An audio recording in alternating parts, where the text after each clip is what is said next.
Hello student, एक बार फिर से आपका स्वागत है आप स्मार्ट एच क्लासेस पर। हाँ, तो हमारी इंटरमीडिएट की इंग्लिश की क्लास चल रही थी और जिसमें चला था आपका most important central ideas and explanation. तो देखो, ये इसका लास्ट पार्ट है। इसके बाद जो हमारे मोस्ट इम्पोर्टेंट सेंट्रल आइडिया और एक्सप्लेशन थे वो समाप्त हो जाएंगे, क्योंकि जो हमने आपको मोस्ट बताए थे वो हमारे कंप्लीट हो जाएंगे। इसके बाद देखो, हमने इसमें केवल आपको जो आपका एक्सप्लेशन है उसको डिस्कस किया है, लेकिन हमने एक आपको तरीका बताया था कि एग्ज़ाम में क्या होता है, कभी कभी हमने जिस सेंट्रल आइडिया को याद नहीं किया या याद किया हुआ है और वो एग्ज़ाम में नहीं आता है और उसका एक्सप्लेशन एग्ज़ाम में आ जाता है और हमें उसका जो सेंट्रल आइडिया है वो याद नहीं है, लेकिन उसका हमको एक्सप्लेशन याद है। तो हमने आपको बताया था किस तरह से आप बना के कर सकते हैं, लेकिन रियल में आपको जो मुख्य रूप से जो सेंट्रल आइडिया होता है वो भी याद होना चाहिए, क्योंकि जब सेंट्रल आइडिया दिखाया जाएगा तो मार्क्स बहुत ही अच्छे मिलेंगे उसमें, ठीक है ना। इस तरह से हम इसके बाद जो आपके महत्वपूर्ण बहुत ही इंपॉर्टेंट सेंट्रल आइडिया हैं उनको डिस्कस करेंगे, लेकिन हमने ये आपको बहुत ही शॉर्ट ट्रिक से बताया था, तरीके से कि आप एक ही चीज़ में दोनों को समझ सकते हैं। वो कब के लिए था कि जब आपको सेंट्रल आइडिया याद नहीं है और उस पोएम का सेंट्रल आइडिया आया हुआ है, तो उस कंडीशन में क्या करोगे, आप उसको एक्सप्लेनेशन बेस पर जो हमने आपको तरीका बताया था उस तरह से आप कर सकते हैं। लेकिन रियल में जो महत्वपूर्ण जो मोस्ट इम्पोर्टेंट आपके सेंट्रल आइडियाज हैं उनको हम डिस्कस करेंगे, यानी उसका भी हम एक पार्ट बनाएंगे जिस तरह से हम उनको वन बाय वन डिस्कस करेंगे और आप उनको आसानी से याद कर सकते हैं, ठीक है। तो ज़्यादा समय ना वेस्ट करते हुए चलते हैं अपने टॉपिक की ओर।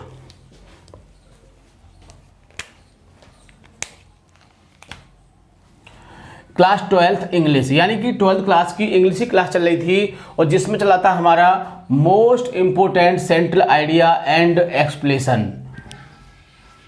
तो इनको आपको बहुत ही अच्छी तरह से याद करना है। और देखो, मैंने बहुत ही अच्छी तरह से प्रत्येक जो स्टैंजा होता है उसकी पहचान बताई है कि किस तरह से आप पहचान सकते हैं कि ये हमारा किस पोएम का है, ये किस पोएम का है। इसके साथ साथ हमने इसको दोनों तरह से बताया है, यानी शब्दों के माध्यम से भी बताया है। जैसे कि बहुत सारे विद्यार्थी होते हैं जो हिंदी करना नहीं जानते हैं, तो वो इनको शब्द के बेस से पहचान सकते हैं कि ये हमारे किस पोएम का है और इसके पोइट हमारे कौन हैं। लेकिन कुछ विद्यार्थी ऐसे होते हैं जो अर्थ बेस पर पहचान लेते हैं। तो देखो, हमने इनकी बहुत ही अच्छी तरह से प्रत्येक स्टेंजा की आपको बहुत ही वीडियो प्रोवाइड की थी और उन्हें आप प्लेलिस्ट में जाके देख सकते हैं। और देखो, यदि आपको शॉर्ट तरीके से समझना है तो वो मैं यहाँ पर आपको बहुत ही अच्छी तरह से बता दूंगा और किस तरीके से आप पहचान सकते हैं कि ये हमारा सॉन्ग ऑफ द फ्री का है, ये माई हेवन का है, या ये character of A happy life का है, ये ट्रू ब्यूटी का है। तो मैंने उनको शॉर्ट तरीके से आपको इम्पोर्टेंट के माध्यम से समझाया है। अब बात आती है कि इम्पोर्टेंट हम कैसे पहचान सकते हैं। तो देखो यहाँ पर हमने इसके चारों जो स्टैंजा हैं वो लिखे हुए हैं और आपको ज़्यादा कुछ नहीं करना है, सिर्फ इसके शुरू के वर्ड हैं और लास्ट के वर्ड हैं, इनको याद रखना है, जिससे कि आप एग्ज़ाम में पहचान लें और जो आपका सबसे फर्स्ट टॉपिक है रेफरेंस, उसे आप लिख सकें। क्योंकि जब तक आप रेफरेंस को सही प्रकार से नहीं लिखोगे एग्ज़ाम में आपको अच्छे मार्क्स नहीं मिलेंगे। तो रेफरेंस लिखना बहुत ही ज़रूरी है और रेफरेंस के साथ साथ हमें कॉन्टेक्स्ट भी सही लिखा जाना चाहिए, क्योंकि एग्जामिनर जो देता है वो देखता है दो ही चीज़ों को देखता है मुख्य रूप से।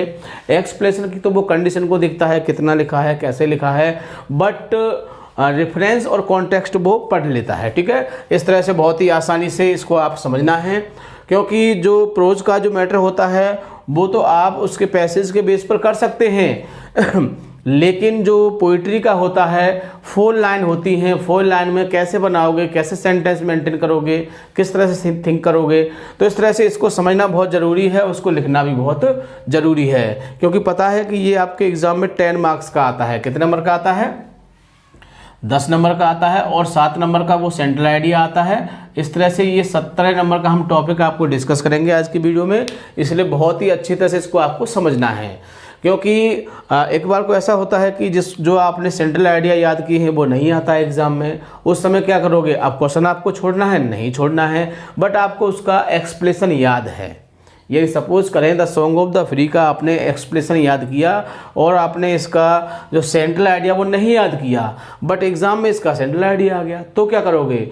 तो वो हम आपको बताएंगे किस तरह से आप एक्सप्लेनेशन बेस पर भी इसको सेंट्रल आइडिया कर सकते हैं, ठीक है। लेकिन कुछ जो इंपॉर्टेंट हमारे जो सेंट्रल आइडिया है उनको आपको याद करना है बढ़िया तरह से, क्योंकि जो याद करा हुआ टॉपिक होता है वो जल्दी लिख जाता है, मेरा ऐसा मानना है। तो बहुत ही अच्छी तरह से उसको याद करना है और बढ़िया तरह से उसको एग्जाम में लिखना है ताकि आप एग्जाम में एक अच्छा स्कोर कर सकें, ठीक है। तो स्टार्ट करते हैं। देखो इसको समझने के लिए तो स्टैंजाज फॉर एक्सप्लेनेशन, यानी कि जो जिन स्टैंजा का हमें एक्सप्लेनेशन करना है, तो मैंने आपको बताया था कि इसमें 4 स्टैंजा आपके दिए हुए हैं और 4 के बेस पर भी आप बहुत ही आसानी से इसको कर सकते हैं, बहुत ही आसानी से, बिल्कुल भी इसको दिक्कत नहीं होगी आपको इसमें। तो देखो पहचानते हैं किस तरह से। देखो फर्स्ट पर है आपका द बाउंडेड स्नेक, यानी कि घायल स्नेक में सांप। तो सांप वाली बात किस में कही गई है? The song of the free में कही गई है। और देखो हम इससे तो इससे दो लॉइन, लॉइन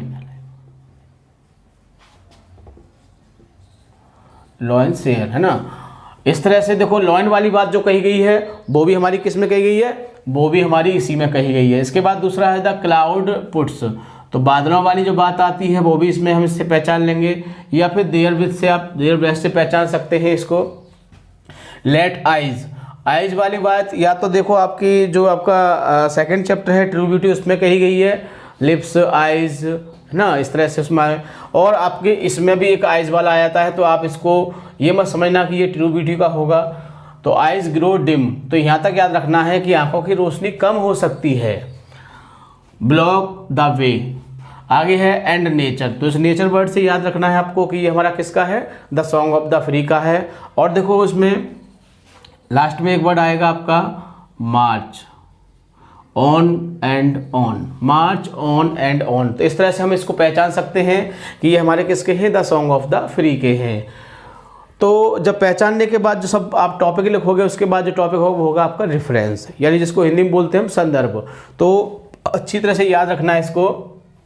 दीज लाइन्स, यानी ये पंक्तियाँ 4 लाइन दी होंगी, बढ़िया तरह से पहचानना है। मैं गारंटी देता हूँ यदि आपने इसको पहचान लिया तो लिख तो आप आसानी से लोगे, लिखने को आप बहुत ही आसानी से किसी को भी लिख सकते हैं, बट पहचानना बहुत ही ज़रूरी है। और जब तक आप नहीं पहचानोगे आप उसका रेफरेंस सही नहीं लिख सकते हैं। तो these lines have been taken, यानी ये पंक्तियाँ ली गई हैं फ्रॉम द पोएम, नामक कविता से ली गई हैं। The song of the free, किससे? The song of the free नामक कविता से ली गई हैं। कंपोज्ड बाई स्वामी विवेकानंद, और इनको स्वामी विवेकानंद ने इनको रचा है। तो देखो आपके इंडियन पोइट हैं आपके, जैसे कि आपका ये इंडियन पोइट हैं स्वामी, किसने लिखा है? स्वामी विवेकानंद हैं। तो देखो एक तो उसमें इंडियन पोइट का आ ही जाता है, मैं आपको बता दूं। तो इस तरह से आप इसको भी याद कर लोगे। अगला पॉइंट है आपका कॉन्टेक्स्ट। इन दीज लाइन्स, यानी इन पंक्तियों में द पोइट शोज, कवि दिखाता है हिज ग्रेट फेथ, किसको दिखाता है? अपने महान विश्वास को दिखाता है। इन गॉड, किसमें? भगवान में। तो कवि जो है अपने महान विश्वास को किस में दिखाता है? भगवान में दिखाता है। मैन शुड नॉट लीव, आदमी को नहीं छोड़ना चाहिए हिज राइट पथ, अपना जो सही रास्ता है उसे नहीं छोड़ना चाहिए। एंड ए स्नेक शोज, और जो एक सांप होता है ओनली हिज एंगर, किसको दिखाता है? अपने क्रोध को दिखाता है। टू रेज हिज हुड, किसको?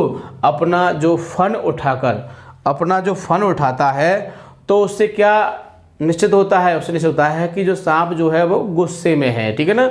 इस तरह से आप इसके जो कॉन्टेक्स्ट है इसको समझ लोगे। अब है एक्सप्लेनेशन, बहुत ही अच्छा टॉप पॉइंट है आपका। द सेंट पोइट सेड, संत कवि कहते हैं डेट वी शुड बिलीव, यानी कि हमें विश्वास रखना चाहिए, विश्वास करना चाहिए। इन फेथ, किसमें? फेथ, यानी विश्वास में हमें विश्वास होना चाहिए। बिकॉज, क्योंकि फेथ इज ऑलमाइटी, क्योंकि जो फेथ होता है वो कैसा होता है? वो ईश्वरीय होता है, ऑलमाइटी होता है। The eyes fail to see clear, जो हमारी आंखें हैं वो स्पष्ट देखने में असफल हो सकती हैं। द हार्ट में बी बिकम वीक, हृदय भी हमारा कमजोर हो सकता है, हृदय हमारा कमजोर हो सकता है फ्रेंड्स कैन लीव यू, तुम्हारे मित्र तुम्हें छोड़ सकते हैं। आवर वाइफ, हमारी जो पत्नी है, मे बी डिसलॉयल, वो बेवफा हो सकती है टू अस, हमारे प्रति, यानी कि जो पत्नी है वो भी हमारे प्रति बेवफा हो सकती हैं। Misfortune may be rain of fears, और जो दुर्भाग्य है वो हमारे ऊपर दुखों की या कष्टों की बारिश कर सकता है। Ignorance may be check our progress, और जो अज्ञानता है वो हमारी उन्नति के रास्ते को रोक सकती है। बट लेकिन ग्रेट फेथ, जो दृढ़ विश्वास है, नेवर चीट यू, तुम्हें कभी भी धोखा नहीं दे सकता है। जो दृढ़ विश्वास है वो कभी भी धोखा नहीं दे सकता है। बिकॉज, क्योंकि इट इज़ गॉड लाइक, ये कैसा होता है, ये ईश्वरीय होता है। कैसा होता है, ये ईश्वरीय होता है। एंड पोइट सेज, और कभी कहता है, दैट की the snake shows only it's hood, जो सांप होता है वो केवल अपने किसको दिखाता है, फन को दिखाता है उठा के। वैन, जब द लॉयन रोड्स, और जब शेर दहाड़ता है। द होल फॉरेस्ट फियर, तो पूरा जो जंगल होता है वो क्या हो जाता है, वो भयभीत हो जाता है, वो डर जाता है।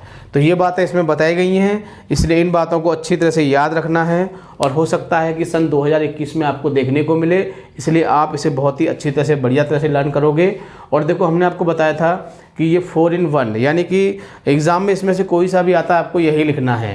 रीज़न क्या होता है कि एग्ज़ाम में फर्स्ट ऑफ ऑल बात क्या होती है कि एग्ज़ाम में एक ही करने को आता है, यानी कि अगर ये कहा जाए कि एक ये वाला आ जाए और एक ये वाला आ जाए, सपोज देन एक ही चैप्टर के 2 आ जाएंगे, तो उस समय आपको दिक्कत हो सकती है कि हम रेफरेंस में क्या लिखें। चलो रेफरेंस तो सेम हुआ, लिख जाएगा, लेकिन कॉन्टेक्स्ट में क्या लिखें, 2 आ गए, अब इसको लिखें या उस क्या लिखें।